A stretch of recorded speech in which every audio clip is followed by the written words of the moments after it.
ये देश नहीं मिटने दूंगा। ब्राजील में भी ऑपरेशन सिंदूर की धूम डांस के साथ हुआ पीएम मोदी का ग्रैंड वेलकम। दुनिया के सबसे बड़े लोकतंत्र का नेता जब किसी देश में कदम रखता है तो उसका स्वागत सिर्फ राजनयिक परंपरा तक सीमित नहीं रहता, वो दिलों की धड़कनों में गूंजता है। प्रधानमंत्री नरेंद्र मोदी अपनी विदेश यात्रा के चौथे चरण में जब ब्राजील पहुंचे तो वहां का नजारा कुछ और ही था। रियो डी जेनेरियो में प्रधानमंत्री मोदी का ऐसा भव्य स्वागत हुआ जिसे देखकर हर भारतीय का दिल गर्व से भर गया। लेकिन इस स्वागत में जो खास बात थी वो था ऑपरेशन सिंदूर पर आधारित रंगारंग कार्यक्रम।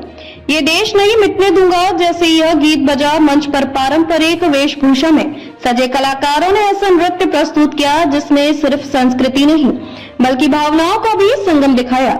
ये सिर्फ एक डांस नहीं था, ये एक संदेश था भारत की एकता, संप्रभुता और अस्मिता का। प्रधानमंत्री मोदी इस दौरान न सिर्फ इस सांस्कृतिक आयोजन में शामिल हुए बल्कि उन्होंने सभी प्रवासी भारतीयों से मुलाकात कर भारत के साथ उनके संबंधों को और प्रगाढ़ किया। ब्राजील दौरे का अहम मकसद है 17वां ब्रिक्स शिखर सम्मेलन जो 6 और 7 जुलाई को रियो में हो रहा है। इस शिखर सम्मेलन में भारत के अलावा ब्राजील, रूस, चीन और दक्षिण अफ्रीका के राष्ट्राध्यक्ष हिस्सा ले रहे हैं। पीएम मोदी इस मंच पर क्या मुद्दे उठाएंगे, इस पर पूरी दुनिया की निगाहें हैं। माना जा रहा है कि भारत की ओर से आर्टिफिशियल इंटेलिजेंस, वैश्विक सुरक्षा, जलवायु परिवर्तन, हेल्थ सेक्टर में सहयोग और अंतर्राष्ट्रीय फाइनेंस सिस्टम में सुधार जैसे बड़े विषयों पर बात की जाएगी। इसके अलावा ब्रिक्स सम्मेलन के इतर पीएम मोदी के अन्य देशों के नेताओं से द्विपक्षीय मुलाकातें भी संभावित हैं। चीन और रूस जैसे देशों से वैश्विक व्यापार और क्षेत्रीय स्थिरता पर चर्चा की संभावना है। ब्राजील के इस दौरे में सांस्कृतिक जुड़ाव और कूटनीतिक संवाद दोनों का अद्भुत संगम देखने को मिला है। जहां एक तरफ ब्रिक्स में बड़े वैश्विक मुद्दों पर चर्चा हो रही है, वहीं दूसरी ओर भारतीय संस्कृति की गूंज ब्राजील की धरती पर महसूस की जा रही है।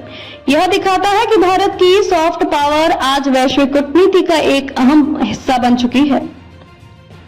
ब्राजील दौरे के बाद प्रधानमंत्री मोदी 9 जुलाई को अफ्रीकी देश नामीबिया की ओर रवाना होंगे, जहां वे नामीबिया की संसद को संबोधित करेंगे। इससे पहले वे घाना, त्रिनिदाद एंड टोबैगो और अर्जेंटीना का सफल दौरा कर चुके हैं।